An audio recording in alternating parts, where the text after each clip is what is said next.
માર્ચના એન્ડમાં પીડીલાઇટ કંપનીએ જ્યારે કામ ચાલુ કર્યું ત્યારે એમ હતું કે ચોમાસું નજીક છે, કામ થશે કે નહીં થશે એની ચિંતા હતી.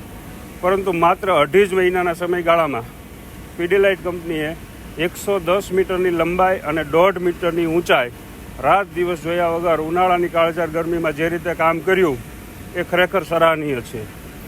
જે ઈચ્છા અને અપેક્ષાઓ હતી એના કરતાં પણ વધુ લાભ હાલમાં થઈ રહ્યો છે. કેમ કે માત્ર રતનપર ગામ જ નહીં, પણ રતનપર ગામના આજુબાજુના રેડિયસમાં આવતા 5 ગામો ઉમરાળા, રામપર, ધામણકા, ચોગઠ અને ધારુકા અને રતનપર એમ કુલ 6 ગામોની આશરે 700 થી 800 હેક્ટર જમીનમાં સિંચાઈ માટેનો લાભ થવા જઈ રહ્યો છે. આ ઉપરાંત પાણીના તળ જે વર્ષો પહેલાં જે અહીંયા બાગાયતી ખેતી ખાસ કરીને મેંગો આંબાના વૃક્ષોનું વાવેતર હતું, પરંતુ કાલાંતરે પાણીમાં પીએચ લેવલ તેમજ ટીડીએસ લેવલ હાઈ થવાના કારણે એ આંબાના વનો નાશ પામ્યા હતા.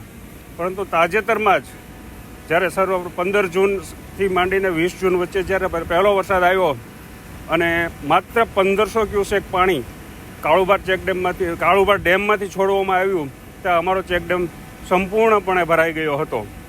અને તેના 15 દિવસ બાદ કૂવાના તળ અને પાણીની ગુણવત્તાઓ જબરજસ્ત વધી છે, જે નરી આંખે જોઈ શકાય છે. અને એની સાથે સાથે પશુપાલન સાથે અમારું ગામ જોડાયેલું છે. અંતરિયાળ ગામ છે, બીજા કોઈ ધંધા રોજગારના સાધનો નથી. લોકો સ્થળાંતર કરી હીરા ઘસવા બહાર સુરત, મુંબઈ, ભાવનગર જેવા લોકોએ સ્થળાંતર કરી ગયા છે. એ લોકોને આ ચેકડેમ બનવાના કારણે પોતાની ખેતી સજીવન થતી દેખાણી અને એ લોકો પણ સ્થળાંતરિત થઈ રતનપર આવી ગયા છે. આ માટે અમે સર્વ રતનપર ગ્રામજનો સરકારશ્રી તેમજ પીડીલાઇટ ઇન્ડસ્ટ્રીઝનો ખૂબ ખૂબ આભાર વ્યક્ત કરીએ છીએ.